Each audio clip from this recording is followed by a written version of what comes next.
네, 디모데 전서는 다 아시는 대로 사도 바울이 디모데에게 보낸 편지 글입니다. 1장을 보시면 바울이 왜 편지를 썼는가 그 이유를 짐작을 할 수 있는데요. 1장 3절과 4절 말씀 한번 보십시오. 제가 천천히 읽어보겠습니다. 1장 3절과 4절입니다. 내가 마게도냐로 갈 때에 너를 권하여 에베소에 머물라 한 것은 어떤 사람들을 명하여 다른 교훈을 가르치지 말며 신하와 끝없는 족보에 몰두하지 말게 하려 함이라. 이런 것은 믿음 안에 있는 하나님의 경륜을 이룸보다 도리어 변론을 내는 것이라. 자, 이 당시 편지를 받을 당시에 디모데가 이제 에베소 교회를 목회하고 있었는데요.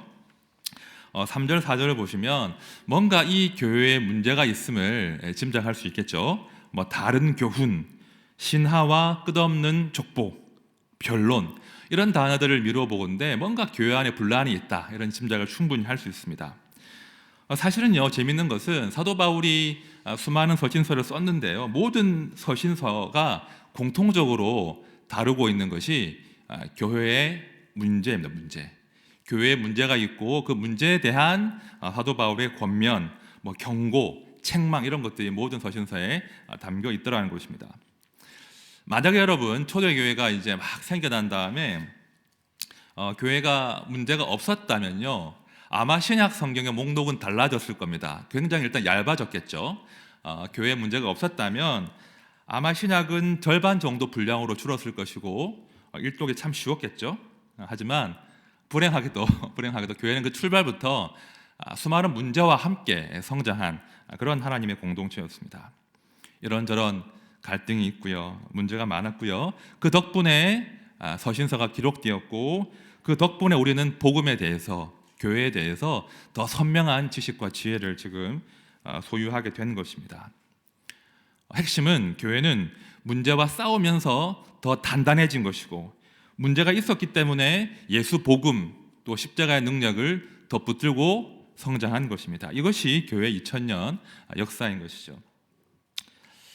아무튼 우리가 서신서를 읽을 때는 한 가지 진리를 늘 기억하셔야 돼요. 그 진리가 무엇인가 하니 사단의 1호 공격 대상이 교회라는 것입니다. 그렇죠?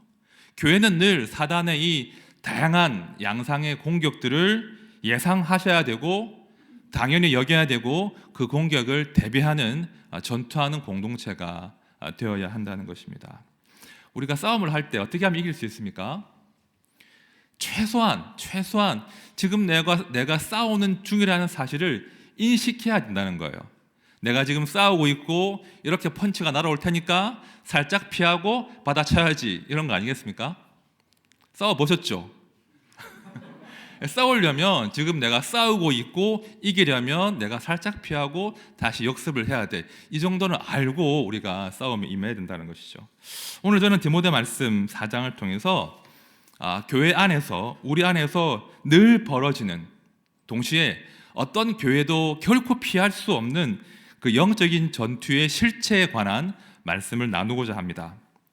자, 이런 측면으로 보면 오늘 말씀은 일종의 예방 주사로 이렇게 받으시면 되겠습니다.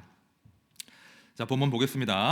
자, 일단 본문 4장 첫 절을 보시면 교회 안에 문제가 있을 거다, 이런 경고의 말씀으로 4장을 시작하고 있습니다. 1절 제가 다시 봅니다. 그러나 성령이 밝히 말씀하시기를 후일에 어떤 사람들이 믿음에서 떠나 미혹하는 영과 귀신의 가르침을 따르리라 하셨으니, 말씀을 잘 보시면 흥미롭게도 성령께서 미리 에베소 교회가 공격을 받을 것이다 라고 알려주셨다는 겁니다. 우리가 사도행전 20장을 보시면 이런 내용들을 확인할 수 있는데요, 20장 29절 이후 말씀 보시면 사도 바울이 에베소 교회 장로들을 초청해서 대화를 나누는데요, 그 대화 가운데 교회가 당할 문제들을 미리 예언했다는 것입니다. 자, 사도행전 20장 29절 30절 말씀 제가 봅니다. 내가 떠난 후에 사나운 이리가 여러분에게 들어와서 그 양떼를 아끼지 아니하며 또한 여러분 중에서도 제자들을 끌어 자기를 따르게 하려고 어그러진 말을 하는 사람들이 일어날 줄을 내가 아노라. 아주 놀랍게도 성령께서 에베소 교회가 당할 어려움들을 미리 예언하도록 허락하셨다는 거예요. 그런데 제가 지금 주목하고자 하는 본문은 사도행전 20장 30절 말씀이에요. 제가 다시 볼게요. 또한 여러분 중에서도 제자들을 끌어 자기를 따르게 하려고 어그러진 말을 하는 사람이 일어날 줄을 내가 아노라. 자, 이 말씀 가운데, 이 사도행전 말씀 가운데 이 여러분이 누굽니까? 바로 지금 바울과 만난 에베소 교회의 장로들이에요. 그렇죠? 그런데 지금 바울이 예언하기를 여러분들 가운데, 지금 내가 마주하고 있는 에베소 교회의 장로들 가운데서 일부가 주를 배반하고 자기를 따르게 하려고 당을 짓고 교회를 회방할 것이다. 그런 예언을 지금 사도 바울이 이미 했다는 거예요. 그리고 오늘 본문 1절에서 동일한 말씀을 지금 하고 있는 겁니다. 1절 다시 보시면, 자막이 없어서 좀 불편하긴 한데요, 1절 중간쯤에 보시면 믿음에서 떠나 이런 말씀이 나오죠. 보이십니까? 이 말씀의 의미가 뭐겠습니까? 한때는 성도였고 한때는 교회의 그리스도의 제자였는데, 믿는 사람이었는데, 이제는 믿음에서 떠나서 교회를 회방하는 자가 일어난다는 것입니다. 이것이 오늘 본문 1절에서 경고하고 있는 아주 무서운 그런 내용이죠. 참 불행하지만 이런 일이 교회에서 벌어지고는 합니다. 그죠? 교회 밖에서의 공격이 아니라 교회 안에서 성도가 오히려 믿음을 떠나서 교회를 회방하는 일들이 종종 일어난다는 것입니다. 사실 이 대목은요, 그 4장 1절 이 대목은 해석을 좀 잘 해야 되는데요, 우리가 그 성도의 구원에 관해서 고백하는 교리가 하나 있지 않습니까? 성도의 견인, 이런 교리 아십니까? 성도의 견인, 우리 장로교회의 중요한 신앙 고백인데요, 한번 하나님이 구원하시면 결코 그 구원을 상실하지 않는다. 한번 하나님이 부르시고 구원하시면 결코 이 구원은 잃어버릴 수가 없다. 이것이 성도의 견인이거든요. 당연한 것이죠. 구원이 하나님의 선물이지 않습니까? 우리의 행위의 결과가 아니라 하나님의 선물인데, 하나님이 구원을 주셨다가, 선물로 말이죠, 선물을 주었다가 뺏는 그런 일은 하실 수가 없는 것이죠. 그래서 성도의 견인, 한번 구원하시면 반드시 끝까지 책임지신다. 이것이 우리 정통 장로교회의 신앙 고백입니다. 그런데 그런 고백을 우리가 감안해 볼 때 1절의 이 말씀, 믿음에서 떠나, 이 말씀이 뭔가 맞지 않는 것 같은 거예요. 그렇죠?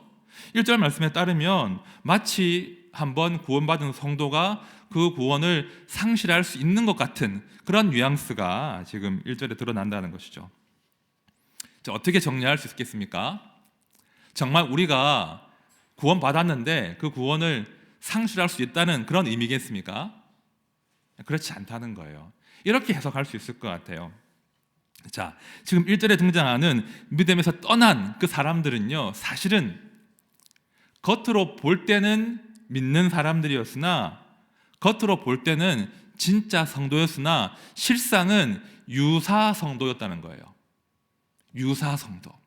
겉으로는 교회 생활을 하고 예수님을 주님이라고 부르지만 실상 그 마음은 여전히 예수님의 소유가 아니었다는 거예요. 성도와 유사하게 보이나 그 마음의 주인은 여전히 자기 자신이었다는 거예요. 그런 사람들이 유사 성도로 교회에서 신앙생활을 하다가 이제는 때가 되어서 자기 마음의 진짜 본색을 드러내는 것입니다. 그 상황이 지금 1절에서 묘사하고 있는 믿음에서 떠나, 이런 상황이라는 것이죠. 그렇죠? 우리의 신앙 고백에 따르면 결코 구원을 상실하는 것이 아니라 유사 성도들이, 진짜 성도가 아니었는데 유사 성도들이 자기 마음의 본색이 드러나는 것, 이것을 1절에서 말하는 그 믿음에서 떠나, 이 말씀으로 이해하시면 되겠습니다. 2절 말씀을 보시면요, 그 사람들의 특징들을 알 수 있는데요, 2절 말씀 우리 함께 읽어보겠습니다. 시작. 자기 양심이 화인을 맞아서 외식함으로 거짓말하는 자들이라. 자, 이 사람들은요, 아주 무서운 말씀을 지금 하시는데, 양심이 화인 맞은 사람들이라고 합니다. 이 화인은요, 이제 그 쇠를 불에 달구어서 짐승이나 사람의 몸에 이렇게 지지고 도장을 찍으면서 이것이 내 소유다 하는 것이 화인인데요. 지금 이 2절에서 등장하는 자기 양심이 화인 맞은 사람들은요, 어떤 사람인 거 아니? 사단이 그 양심에 화인을 찍은 거예요. 그 양심이 예수의 것이 아니라 사단의 것인 사람들이 바로 양심에 화인 맞은 사람들입니다. 이런 사람들이 이 당시에 에베소 교회 안에서 존재했다는 겁니다. 성도인 척, 유사 성도로 지내면서 그 양심은 실상 하나님의 것이 아니라 사단의 것인 그런 사람들이 존재했다는 것이죠. 그런 사람들이 교회를 어지럽게 했다는 것입니다. 자, 그렇다면 좀 무서운 이야기인데요. 이 양심에 화인 맞은 사람, 이 사람들을 어떻게 분별 가능하겠습니까? 어떻게 저 사람이 양심이 화인 맞은 것을 알 수 있을까요? 자, 2절 말씀 제가 세 번역으로 읽어보겠습니다.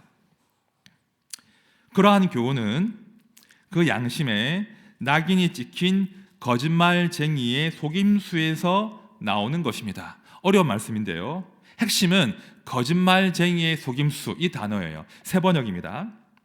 자, 양심에 그 사단의 화인을 맞은, 양심이 사단의 소유인 그 사람들은요, 거짓말쟁이의 속임수로 새로운 교훈들을 만들어낸다는 거예요. 자, 속임수는 어떤 겁니까? 겉으로 볼 때는 진실인 것처럼 보이지만 결국에는 거짓인 거예요. 그게 속임수거든요. 아예 거짓말이면 알겠는데 겉으로 볼 때는 진실처럼 보이나 그 진실에 거짓말을 첨가해서 결국은 거짓이 되는 것, 그것이 속임수인데요. 이 양심에 화인 맞은 사람들은 그런 식으로 이 진실에 거짓을 첨가해서 다른 교훈을 만들고 그것을 진실이라고 속이는 사람들이에요.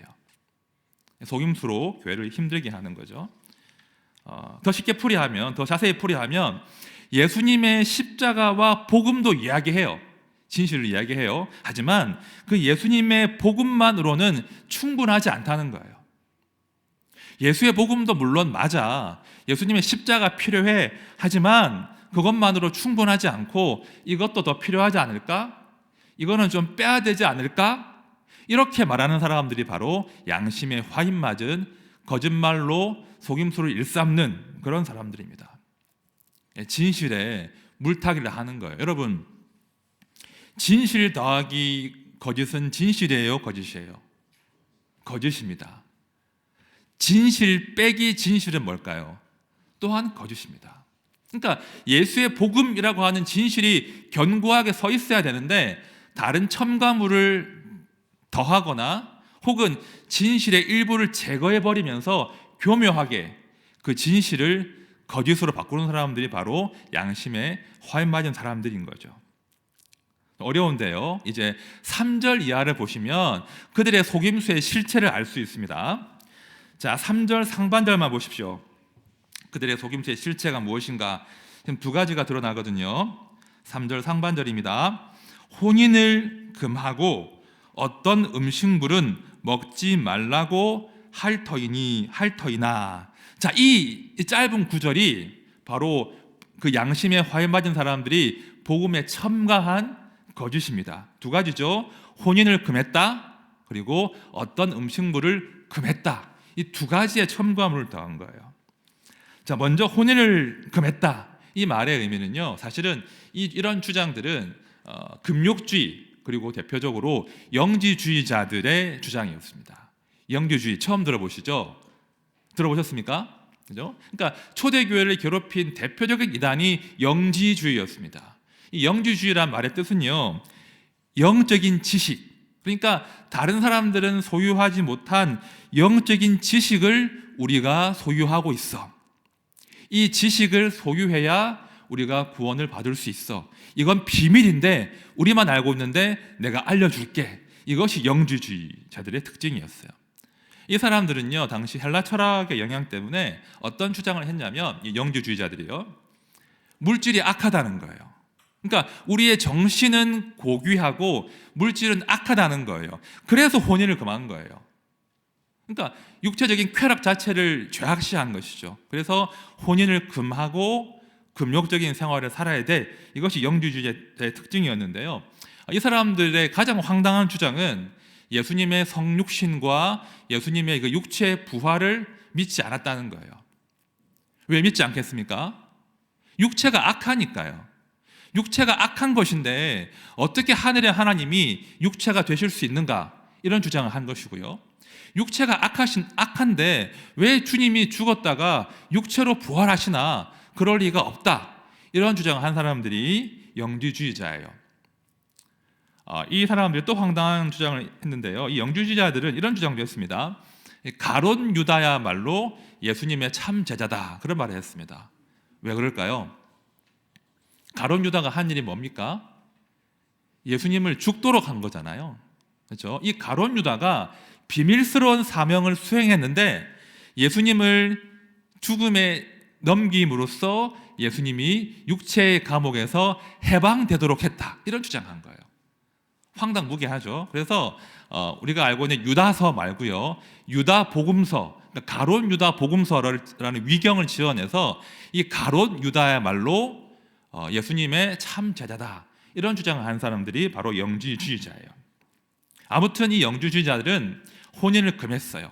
혼인을 금하면서 특별한 지식, 이 지식을 소유해야 구원받는다. 이런 거짓 주장을 한 것입니다. 자, 그런 이유 때문에 7절 말씀을 눈으로 보시면요, 바울은 그들의 주장을 한마디로 망령되고 허탄한 신화 이렇게 정의한 거예요. 헛소리 하지 마라. 그런 주장들은 도무지 우리의 복음과 함께 양립할 수 없는 허탄하고 망령된 신화에 불과하다. 그런 것들은 버려야 된다. 이런 권면을 교회에 한 것이죠. 아무튼 이 사람들은요, 비밀스러운 지식, 그죠? 복음이 담지 못한 복음과는 또 추가적인 비밀스러운 지식으로 사람들을 현혹한 거예요. 요즘도 그렇습니다. 이단들의 특징은요, 이거예요. 당신 정통 교회들이 모르는 비밀스러운 지식을 우리 교회 가면 얻을 수 있어. 나랑 같이 한번 공부해보자. 너네 목사님은 별로 신령하지 않아. 너네 목사님은 너네 교회는 이런 비밀스러운 지식을 소유하지 않았어. 그러냐 한번 우리 교회로 가서 그 비밀을 밝혀보자. 이렇게 속임수를 씁니다. 혹시 그런 권면 받아보셨습니까? 분명 그런 사람들이 있어요. 우리가 워낙에 이제 건강한 교회에 있다가 분립했기 때문에 그런 경험이 없었을 수도 있는데, 정말 많은 사람들이 이 성경 공부, 이 비밀스러운 지식이라고 하는 미끼를 가지고 사람들을 현혹한다는 거예요. 꼭 기억할 것은 정상적인 교회라면 결코 다른 교회 성도들을 자기들의 성경 공부에 억지로 데려가지 않습니다. 정상적인 교회라면, 우리 교회도 마찬가지죠. 우리 교회가 만약에 바이블 스터디를 열었는데 멀쩡히 다니는 다른 교회 성도들을 데려오시면 안 됩니다. 그렇죠? 그렇죠? 우리만 비밀을 소유하고 있어. 너네 목사님은 알지 못하는 신령한 지식을 우리 목사님은 소유하고 있어. 이런 말들을 하면서 사람들을 현혹한다는 것이죠. 우리 성도들은 그런 속임수를 잘 분별하셔야 됩니다. 복음에 신령한 지식이 더할 것이 없습니다. 복음만으로 충분하다는 것이죠. 두 번째 주장입니다. 자, 3절에서 나오는 그들의 속임수 두 번째는요, 이거죠. 어떤 음식물을 먹지 말라. 이런 주장을 했다는 거죠. 사실은 복음이 율법의 완성인데 교회 안에 유대교에서 들어온 율법주의자가 율법도 필요하다는 주장한 거예요. 그래, 복음마저 예수의 십자가 맞고 십자가가 필요한데, 하지만 그것만으로 불충분하고 어떤 음식에 대한 법들을 준수해야 돼. 그런 주장들을 교묘하게 한 것입니다. 사실 율법주의가 굉장히 매력적인 것이요, 우리의 믿음은 눈으로 판단이 안 되잖아요. 내가 예수를 믿는가, 내가 신실한 크리스찬인가 판단이 안 되는데, 율법은 판단이 쉽습니다. 내가 계명을 이렇게 지켰으니까 나는 하나님을 믿는 사람이야. 나는 하나님을 사랑해. 그런 판단이 용이하거든요. 그렇기 때문에 늘 교회는 이 율법주의의 함정에 빠지기 쉬워요. 어떤 판단의 근거들을 세워놓고 그 근거를 충족시켜야 내가 성도이고 내가 믿음이 좋고 이런 기준들을 세운다는 거예요. 더구나 이 율법주의의 그 함정이 뭐냐면, 율법은 내가 지키는 거잖아요. 그렇죠? 율법은 내가 지키는 것이기 때문에 이 율법주의에 빠지면 구원의 주도권이 하나님이 아니라 나한테 넘어와 버린다는 거예요. 하나님, 내가 이런저런 율법을 지켰으니까 이제 저를 구원해 주셔야 합니다. 감히 하나님 앞에서 자기 구원을 주장할 수 있는 그런 근거를 말하는 그런 교만을 범한다는 것입니다.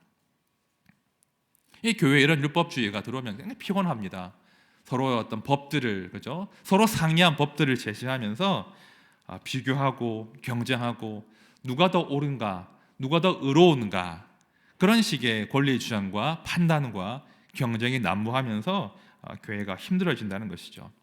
자, 정리하면 그런 영주주의와 율법주의가 당시 에베소 교회를 힘들게 한, 회방한 그런 거짓말하는 속임수의 실체였다는 것입니다. 복음만으로는 충분하지 않다. 물론 복음도 믿지만 이 복음에다가 뭔가 다른 신령한 지식, 그리고 어떤 의무가, 종교적인 행위가 더해져야 우리의 구원이 완성된다. 이것이 늘 교회가 마주할 수밖에 없는, 마주해야 되는 그런 교회 안에 존재하는 공격인 것입니다. 그러면서 교회가 복음의 다른 주장들을 하기 시작하면 늘 싸울 수밖에 없어요. 그렇죠? 복음의 진리는 명확한데, 진리인데 다른 주장들, 그냥 자기에게만 옳은 주장들을 하다 보면 교회는 늘 다툼과 갈등을 경험하는 것이죠. 자기 세력을 키우고요, 그 자기 세력을 강화하기 위해서 또 다른 논리를 전개할 수밖에 없는 거죠. 제가 며칠 전에 이제 지방에서 목회하는 친구랑 길게 통화를 한 적이 있는데, 이 친구가 꽤 큰 교회를 목회를 하는데요, 너무 힘들다는 거예요. 왜 힘드냐 물어보니까 그 교회 리더십들, 당회 장로님들이 계신데 그 장로님들이 한 세 그룹 정도로 나뉘어져 있다는 거예요. 그래서 한 세 그룹 정도가 이제 있는데 서로 도무지 조화가 안 된다는 거예요. 뭔가 좀 화평을 이루고 교회가 한 방향으로 나아가야 되는데 그 세 그룹을 중재를 해야 되는데 한 편에 손을 들어주자니 다른 편이 노여워하시고 이런 일들이 반복되면서 너무나 힘들다, 그런 말들을 하더라고요. 제가 그 친구랑 이야기하는데 사실은 그 리더십들이 다 교회를 사랑하지 않겠습니까? 교회를 사랑하는 마음으로 그렇게 열심을 내시는데 오히려 하나님이 가장 미워하시는 그 교회 하나됨을 회방하는 그런 일들을 하고 있더라는 것이죠. 이것이 교회가요, 그 교회만의 문제가 아니라 모든 교회가 항상 마주할 수밖에 없는, 늘 경험하는 우리 교회만의 문제라는 것입니다. 그러므로 교회는 늘 이 전투에 준비해야 되는 거예요. 혹시 복음이 아닌 다른 진리가 복음을 혼잡하게 하지는 않는가? 그렇죠? 그래서 교회는 늘 복음을 선포할 수밖에 없는 거예요. 이 복음이 절대 진리이다, 복음에 다른 어떤 것도 더할 수 없다, 이런 것들을 늘 교회는 강조해야 됩니다. 그런데요, 더 중요한 것은 그런 복음을 지키는 것과 동시에 이 복음에 합당한 정서가 우리 안에서 이제 유지가 돼야 된다는 거예요. 그게 뭐냐면 내 안에 남들은 모르는, 복음이 담아낼 수 없는 어떤 지혜와 지식이 있다, 이런 교만들이 싹트기가 참 쉽다는 것입니다. 그러면서 남들 위해서 내가 비교 우월의식을 가지면서 남들을 낮추어 보는 그런 실수를 범하기 쉽다는 것이죠. 그래서 복음을 입술로는 말하지만 그 정서와 태도는 너무나 반복음적인, 그죠? 자기 부인과 겸손이 아닌 그런 자기 자랑과 자기 주장을 하는 그런 정서가 형성될 수 있다는 것이죠. 이것이 어떻게 보면 영주주의와 율법주의의 태도예요. 비교 우월의식으로 남을 평가하고 판단하는 것이죠. 자, 그렇다면 우리가 어떻게 하면 그런 그 영적인 싸움을 잘 할 수 있겠습니까? 답은 선명합니다. 7절 말씀 우리 다 함께 읽어보겠습니다. 7절 말씀 시작. 망령되고 허탄한 신화를 버리고 경건에 이르도록 내 자신을 연단하라. 바울의 권면은 분명해요. 경건에 이르도록, 그런 망령되고 허탄한 신화를 버려버려라. 제발 좀 버려버리고 경건에 이르도록 너 자신을 연단하라, 그런 권면을 하고 있습니다. 이 연단이라는 단어, 훈련이라는 단어인데요, 경건에 이르도록 힘써서 매진하고 훈련하라, 그런 뜻입니다. 이 말의 의미는 단순히 종교의 율법들을 지키라, 이런 말이 아니겠죠. 종교의 행위들을 연습하라는 것이 아니라, 경건을 연단한다는 것은 다른 것이 아니라 우리의 경건의 본이 되시는 예수님을 닮는 그런 삶을 이야기하는 것입니다. 자, 앞장인데요.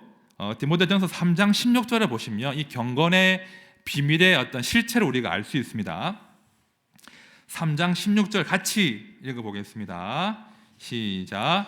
크도다 경건의 비밀이여 그렇지 않다 하느니 없도다. 그는 육신으로 나타난 바 되시고 영으로 의롭다 하심을 받으시고 천사들에게 보이시고 만국에서 전파되시고 세상에서 믿음 바 되시고 영광 가운데서 올려주셨느니라. 아멘. 자, 여러분, 우리가 추구할 그 경건, 그 경건의 비밀은 누가 소유하시는 것입니까? 우리 예수님이세요. 우리 성도들이 추구할 그 경건의 그 비밀의 키는 우리 예수님이 지고 계신 거예요. 예수님의 삶과 죽으심과 부활이 바로 성도가 추구할 그 경건의 비밀인 것입니다. 우리는 예수님을 더 깊이 알아가야 되고 그분을 닮아가야 합니다. 그것이 경건의 실체예요. 자, 빌립보서 2장 5절 이하의 말씀 한번 들어보십시오. 너희 안에 이 마음을 품으라. 곧 그리스도 예수의 마음이니 그는 근본 하나님의 본체시나 하나님과 동등됨을 취할 것으로 여기지 아니하시고 오히려 자기를 비워 종의 형체를 가지사 사람들과 같이 되셨고 사람의 모양으로 나타나사 자기를 낮추시고 죽기까지 복종하셨으니 곧 십자가에 죽으심이라. 다른 말씀이죠. 우리가 경건을 연단한다는 것은 다른 게 아니에요. 예수를 닮는 것이고 다시 말해서 그리스도 예수의 마음을 품는 것입니다. 다 우리가 알고 있는 말씀이고 암송하는 말씀이지 않습니까? 그런데 제가 목회를 해보니까 이 말씀이 제일 어려운 것 같아요. 그리스도 예수의 마음을 품는 것, 죽기까지 복종하신 그분처럼 나를 낮추며 목회하는 게 참 힘들더라고요. 내가 높아지려고 하죠. 내 의지를, 내 목적을 관철시키려고 하죠. 나를 변호하려고 하죠. 그러니까 끊임없이 나를 주장하려고 하는 제 모습을 발견하더라는 것이죠.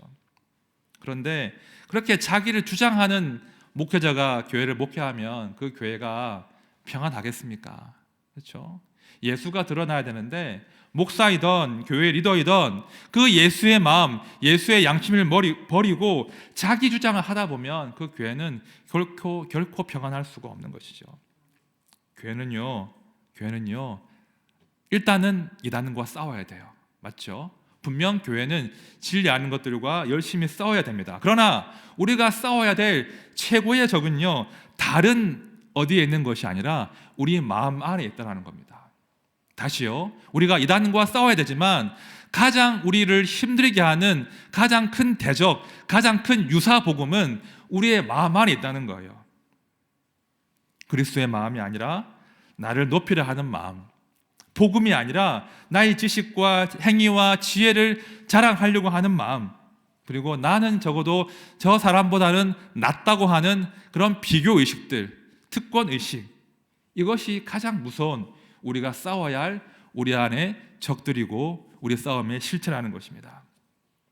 성도들은요 늘 기억해야 돼요. 가장 치열한 싸움이 벌어지는 현장이 다른 어디가 아니라 내 마음이다. 그렇죠? 그리고 이 내 마음이 예수를 닮지 않는 한 나의 경건은 그냥 유사 복음에 불과하다. 이런 진실을 늘 기억해야 된다는 거예요. 그래서 내 마음이 정말 그리스도 예수의 마음처럼 낮아지고 내 양심이 예수의 양심이 될 수 있도록 힘들지만 힘겹지만 끊임없이 자기를 부인하고 예수를 닮아가는 그런 삶을 지속적으로 훈련해야 된다는 겁니다. 제가 이 말씀을 준비하다 그런 상상을 해봤습니다. 나중에 주님 앞에 제가 설 텐데, 우리 모두가 설 텐데 주님이 이런 질문을 하실 것 같아요. 안 목사, 영주야, 너는 너의 교회를 세웠니? 아니면 나 예수의 교회를 세웠니? 그런 질문을 하실 것 같아요. 다시요, 너는 너 교회를 세우려고 그렇게 열심히 애를 썼니? 아니면 나 예수의 교회를 세우려고 그렇게 애를 썼니? 그런 질문을 하실 것 같아요. 제가 참 요즘 많이 하는 질문이거든요. 내가 내 것을 세우려고 목회하는가? 아니면 나는 죽고 예수가 드러나기 위한 목회를 하는가? 이것이 저희 요즘 기도 제목이고 우리 모두의 그런 싸움이 아닌가 그런 마음이 품게 되었습니다. 교회가 분립되고 이제 한 8개월, 이제 9개월 지나가는데요. 참 행복하죠. 참 행복하고 기쁜 일들이 많은데요. 또 한편으로는 우리 안에 또 치열한 싸움이 시작되는 것 같아요. 그렇죠? 분명 싸움이 있습니다. 그런데 이 싸움은요, 우리가 피할 수 없는 싸움 같아요. 교회가 마땅히 마주할 수밖에 없는 이 싸움의 끝에서 나를 긍정하고 나를 주장하는 것이 아니라 자기 부인의 그 열매를 얻는 그런 시간을 우리가 통과하는 것 같습니다. 힘겹지만 이 싸움을 잘 싸워내시길 바랍니다. 그래서 안목사의 교회도 아니고 또 누구의 교회도 아니고 예수의 교회가 세워지기를 우리가 모두가 꿈꿔야 한다는 것이죠. 자, 끝으로 말씀을 정리하면서 10절 말씀을 제가 한번 읽어보겠습니다. 10절 말씀이에요. 이를 위하여 우리가 수고하고 힘쓰는 것은 우리 소망을 살아계신 하나님께 두미니 곧 모든 사람 특히 믿는 자들의 구주시라. 이를 위해서, 그렇죠? 자기를 부인하고 예수를 닮기 위해서 우리가 경건에 이르도록 연단하고 나를 몰아세우는 이유는, 힘쓸 수 있는 것은 우리의 소망이 하나님께 있기 때문입니다. 그렇죠? 사람은 몰라줄 수 있습니다. 사람들은 몰라주고 사람들은 오해할 수 있으나 우리 주님은 아십니다. 그리고 우리의 그 모든 애쓰는 것과 수고하는 것이 헛되지 않도록 반드시 우리의 수고에 열매로 보답하십니다. 함께한 주의 모든 백성들이 우리의 소망을 하나님께 두고 우리의 부르심에 충성하면서 여전히 수고하고 힘쓰는 그 사명을 기쁨으로 감당하시기를 축원드립니다.